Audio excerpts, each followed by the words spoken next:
Hello बच्चों, क्या हाल चाल, कैसे हैं आप सभी लोग। तो बच्चों आज से हम स्टार्ट करेंगे एल्गे का क्लासिफिकेशन ऑफ एल्गे। ये एक मोस्ट इंपोर्टेंट टॉपिक है और ये क्लास 11th के स्कूल एग्जाम्स और नीट में से इसमें से क्वेश्चन जरूर बनते हैं। तो शुरू करते हैं चलो क्लासिफिकेशन ऑफ एल्गे के बारे में। लास्ट वीडियो में हमने रिप्रोडक्शन पढ़े थे एल्गे के और आज का टॉपिक रहेगा हमारा क्लासिफिकेशन ऑफ द एल्गे। तो हमारे एक साइंटिस्ट थे फ्रिच नाम के। इन्होंने क्या किया था, दुनिया भर के सभी एल्गे को उसके पिगमेंट और रिप्रोडक्शन की बेसिस पे 11 क्लास में क्लासिफाई किया था। लेकिन आपके सिलेबस में सिर्फ और सिर्फ एल्गे की 3 ही क्लास है, तो आपको सिर्फ 3 ही क्लास पढ़ने हैं जो 3 मोस्ट इंपोर्टेंट है। पहला है क्लोरोफाइसे, दूसरा है फियोफाइसे और तीसरा है रोडोफाइसे। तो क्या बताया मैंने, सिंपल से बताया कि एक साइंटिस्ट थे फ्रिच नाम के। फ्रिच ने क्या किया था, दुनिया भर के सभी एल्गे को उसके पिगमेंट और रिप्रोडक्शन की बेसिस पर उन्होंने एल्गे को टोटल 11 क्लास में क्लासिफाई किया था। लेकिन आपके सिलेबस में सिर्फ और सिर्फ एल्गे की 3 ही मोस्ट इंपोर्टेंट क्लास हैं जो आपको पढ़ने हैं। पहला है क्लोरोफाइसे, फियोफाइसे एंड रोडोफाइसे। तो इसके अकॉर्डिंग हम ये कह सकते हैं कि एल्गे को टोटल 3 क्लास में बांटा गया है, क्लोरोफाइसे, फियोफाइसे एंड रोडोफाइसे। और एल्गे का ये क्लासिफिकेशन किसने दिया था, एक साइंटिस्ट थे फ्रिच नाम के। फ्रिच ने क्या किया था, एल्गे का ये क्लासिफिकेशन दिया था उसके पिगमेंट और रिप्रोडक्शन के बेसिस पे। तो आज क्लास में हम डिस्कस करेंगे क्लोरोफाइसे के बारे में, फिर डिस्कस करेंगे फियोफाइसे और फिर डिस्कस करेंगे रोडोफाइसे इन डिटेल। तो चलो शुरू करते हैं। टॉपिक है हमारा क्लोरोफाइसे। क्या बताया, क्लासिफिकेशन के अकॉर्डिंग, मतलब कि साइंटिस्ट थे फ्रिच नाम की जिन्होंने क्या किया था, एल्गे को उसके पिगमेंट और रिप्रोडक्शन की बेसिस पे टोटल 11 क्लास में क्लासिफाई किया था। लेकिन आपके सिलेबस में सिर्फ सिर्फ एल्गे की 3 ही क्लास दे रखे हैं, तो आपको 3 ही पढ़ने हैं, क्लोरोफाइसे, फियोफाइसे एंड रोडोफाइसे। तो पहले हम शुरू करेंगे, आज हम बात करेंगे क्लोरोफाइसे की। किसकी बात करेंगे बच्चों, यहाँ पे क्लोरोफाइसे की। तो बच्चों फर्स्ट ऑफ ऑल तो ये पता होना चाहिए कि क्लोरोफाइसे में आने वाले जितने भी एल्गे होते हैं, ऑल एल्गे आर ग्रीन। सभी के सभी जो एल्गे होते हैं ये ग्रीन होते हैं। इसलिए हम क्लोरोफाइसे को ग्रीन एल्गे भी कहते हैं कॉमनली। क्यों कहते हैं, क्योंकि क्लोरोफाइसे में आने वाले ये एल्गे की जितनी भी स्पीसी है ये सभी की सभी ग्रीन होती है। ठीक है, क्लोरोफाइसे में आने वाले जितने भी एल्गे हैं बच्चों, ये सारे के सारे 99.9% जो स्पीशी है एल्गे की क्लोरोफाइसे क्लास में आने वाली, ये सभी के सभी फ्रेश वाटर में पाई जाती है। कौन से वाटर में, फ्रेश वाटर में। लेकिन कुछ स्पीसीज है एल्गे की जो मेरीन वाटर में भी पाई जाती है। नहीं तो जो मोस्टली जो स्पीशी है एल्गी की क्लोरोफाइसे में, वो फ्रेश वाटर में ही पाई जाती है। तो इस बात को ध्यान रखेंगे। नाउ इसके अगर हम थैलस की बात करें, बॉडी स्ट्रक्चर की, तो बच्चों एक बात ध्यान रखनी है। क्या मैंने अब तक क्या बताया कि क्लोरोफाइसे में आने वाले जितनी भी एल्गे होते हैं, क्लोरोफाइसे में आने वाले जितनी भी एल्गे होते हैं ये सभी ग्रीन कलर के होते हैं। इसलिए इन्हें कॉमनली हम ग्रीन एल्गे भी कह देते हैं। क्लोरोफाइसे में आने वाले एल्गे की जो मोस्टली स्पीशी है वो फ्रेश वाटर में रहती है, बट कुछ स्पीसी है क्लोरोफाइसे में आने वाले एल्गे की जो मेरीन वाटर में भी पाई जाती है। नहीं तो मोस्टली जो क्लोरोफाइसे में आने वाले जो एल्गे होते हैं वो फ्रेश वाटर में ही पाए जाते हैं। नाउ इसके अगर बॉडी स्ट्रक्चर थैलस की बात करें, तो बच्चों एक बात ध्यान रखना है कि क्लोरोफाइसे में आने वाले एल्गे जो होते हैं, एल्गे, एक मिनट, क्लोरोफाइसे में आने वाले जो एल्गे हैं बच्चों, ये यूनिसेलुलर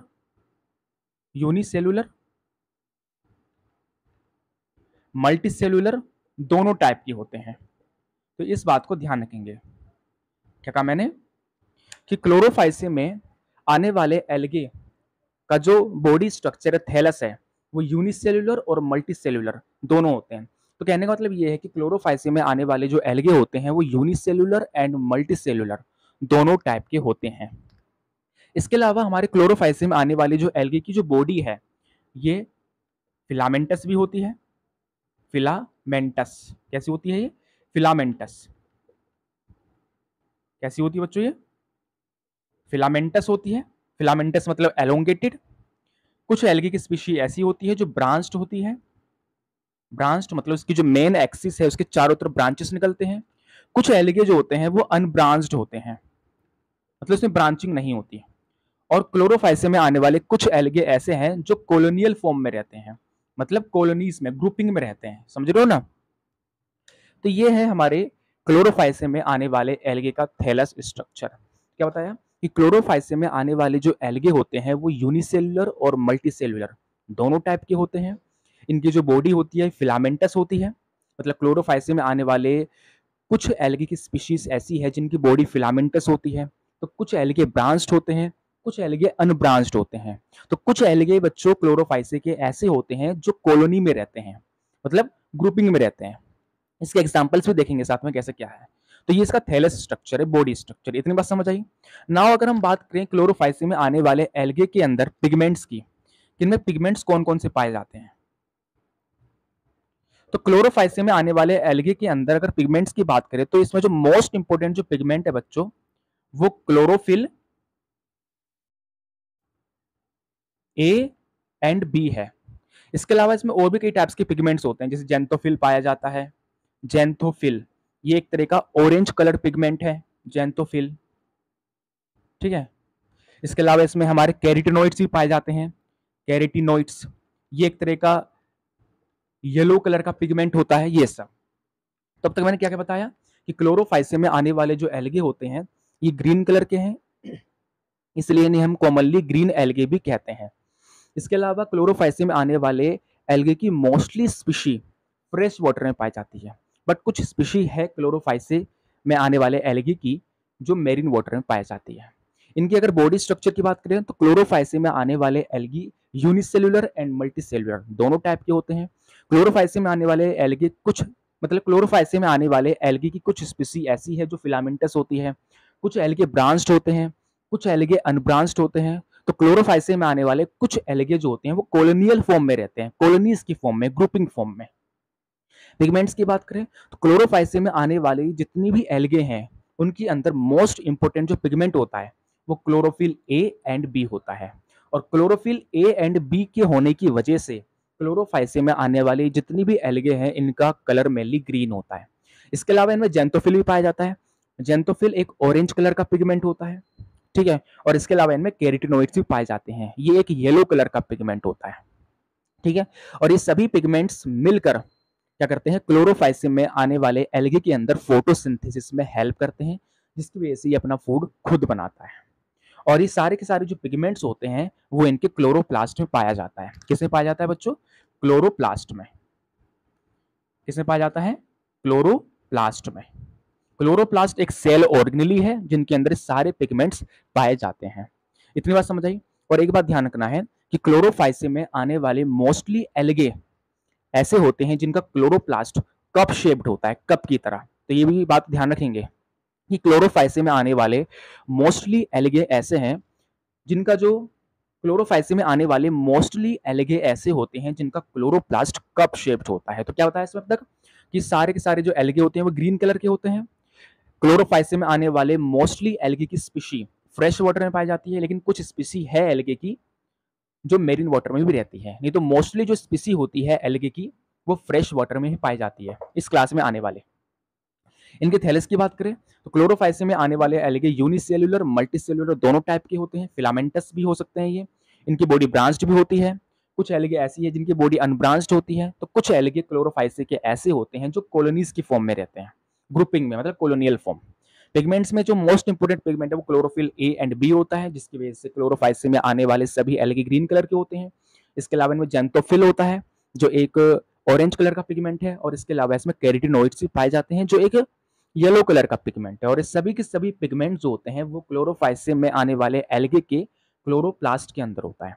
क्लोरोप्लास्ट एक सेल ऑर्गेनेली है जो एल्गे के सेल के साइटोप्लाज्म पे प्रेजेंट होता है, और इसी क्लोरोप्लास्ट के अंदर इनकी ये पिगमेंट्स होते हैं। और मोस्ट इंपोर्टेंट बात ये कि क्लोरोफाइसिम में आने वाले मोस्टली एल्गे की जो क्लोरोप्लास्ट होते हैं वो कप शेप्ड होते हैं। कैसे होते हैं?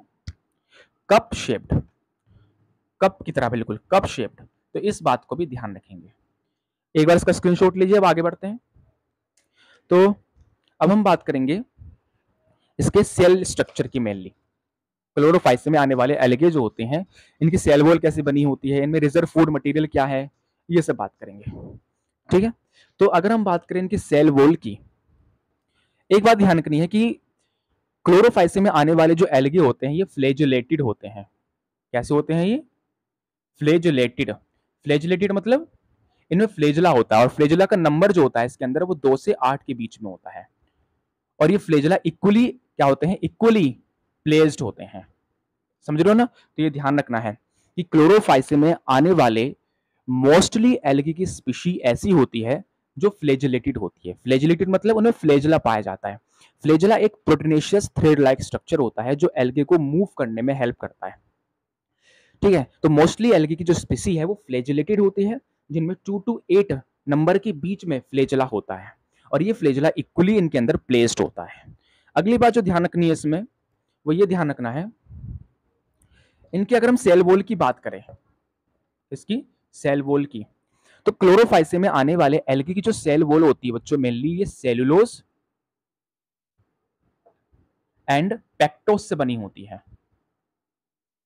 देखो मान लो इनकी सेल है, मेनली इनकी जो सेल होती है वो स्फेरिकल शेप्ड होती है इस तरह से। तो बाहर की तरफ क्या होगा, सेल वॉल होगी इनकी बाहर की तरफ, ये इनकी सेल वॉल है जो मेनली किससे बनी होगी, सेलुलोज एंड पेक्टोस से बनी होगी। ठीक है बच्चों, फिर इसके बाद इसमें क्या आता है, इसके अंदर की तरफ ये सेल मेम्ब्रेन है इनकी, सेल मेम्ब्रेन क्या बच्चों इनकी है, सेल मेम्ब्रेन। फिर इसके अंदर इसका ये साइटोप्लाज्म है, क्या साइटोप्लाज्म, ये इसका साइटोप्लाज्म है, और साइटोप्लाज्म में प्रेजेंट क्या होंगे, एल्गी के सेल ऑर्गेनली होंगे, जैसे इसका न्यूक्लियस होगा वेल डेवलप, यहाँ पे इसका क्लोरोप्लास्ट होगा, यहाँ एंडोप्लाज्मिक रेटिकुलम होगा, माइटोकॉन्ड्रिया होगा, ये सब। क्योंकि जो एल्गी की जो सेल होती है बच्चों वो यूकैरियोटिक नेचर की होती है, और आपने छोटी क्लास में यूकैरियोटिक पढ़ा होगा, ये ऐसे सेल्स होते हैं जिसमें वेल डेवलप न्यूक्लियस होता है। ठीक है, तो सिंपल से लाइन में कह सकते हैं कि एल्गे की जो सेल होती है वो यूकैरियोटिक नेचर की होती है। ठीक है, जिनमें cell wall, cell membrane, cytoplasm और हर टाइप के सेल ऑर्गेनली होते हैं। जहां पे क्लोरोफाइसिस में आने वाले एल्गे की जो सेल वॉल है ये मेनली सेलुलोज एंड पेक्टोस से बनी हुई होती है। इतनी बात समझ आई? नाउ इनके अगर हम रिजर्व फूड मटेरियल की बात करें, किसकी, reserve food material. Reserve food material से मतलब समझते हो ना, जैसे कि मैंने बताया अभी कि एल्गे के अंदर क्लोरोप्लास्ट होता है, मतलब क्लोरोफिल वगैरह होते हैं, पिगमेंट्स होते हैं, जिसके थ्रू एल्गे फोटोसिंथेसिस की प्रोसेस से अपना फूड खुद बनाता है। तो जो एल्गे जो अपना फूड खुद बनाएगा, उस फूड में से एल्गे बहुत सारा फूड यूटिलाइज कर लेगा अपनी एनर्जी के लिए, और कुछ फूड बच जाएगा। तो एल्गे क्या करेगा कि जो एल्गे के अंदर जो फूड बच गया है वो उस फूड को स्टोर कर लेगा। ठीक है, इसी को रिजर्व फूड मटेरियल कहते हैं। और क्लोरोफाइसिस में आने वाले जो एल्गे होते हैं, क्लोरोफाइसिस में आने वाले जो एल्गे होते हैं वो अपने बचे हुए फूड को स्टार्च की फॉर्म में स्टोर करते हैं। किस फॉर्म में स्टोर करते हैं, मेरे लिए स्टार्च एंड ऑयल की फॉर्म में इसको स्टोर करके रखते हैं। ठीक है ना बच्चों, समझ रहे हो? तो ये बात ध्यान रखनी है कि क्लोरोफाइसिस में आने वाले एल्गे जो होते हैं ये अपने बचे हुए फूड को स्टार्च और ऑयल की फॉर्म में स्टोर करके रखते हैं। इसी को रिजर्व फूड मटेरियल कहते हैं। इतनी बात समझ आई? तब तक हमने क्या देखा, पहले इसका इंट्रोडक्शन देखा कि ग्रीन कलर के एल्गे होते हैं। ठीक है, फ्रेश वाटर में पाए जाते हैं मेनली, इनकी body unicellular, multicellular, filamentous, branched, unbranched, colonial हर टाइप की होती है। ठीक है, पिगमेंट्स में क्लोरोफिल ए होता है, बी होता है, जेंथोफिल होता है, कैरोटिनॉइड होती है, इनकी बॉडी फ्लैजुलेटेड होती है, इनकी cell wall cellulose plus pectin से बनी है, फिर अंदर की तरफ सेल मेम्ब्रेन होगा और उसके अंदर क्या होगा, साइटोप्लाज्म होगा, जिस पर हर टाइप के cell organelle with nucleus present होगा। क्योंकि एल्गे की जो सेल होती है वो मेनली यूकैरियोटिक नेचर की होती है। इनका जो रिजर्व फूड मटेरियल है वो स्टार्च एंड ऑयल होता है, मतलब एल्गे में जो फूड बनता है तो उस फूड में से एल्गे कुछ यूटिलाइज कर लेता है, और जो फूड बच गया है ठीक है उस फूड को एल्गे क्या करता है, स्टार्च एंड ऑयल की फॉर्म में रिजर्व कर लेता है, स्टोर कर लेता है। इसी को हम रिजर्व फूड मटेरियल कहते हैं। नाउ इनके बात करते हैं रिप्रोडक्शन की, एक बार स्क्रीनशॉट ले सकते हैं आप इसका। चलो तो बच्चों अब बात करते हैं इनके रिप्रोडक्शन की। तो रिप्रोडक्शन की बात करें बच्चों तो एक बात ध्यान रखनी है कि क्लोरोफाइसिस में आने वाले जितनी भी एल्गे होते हैं वो वेजिटेटिवली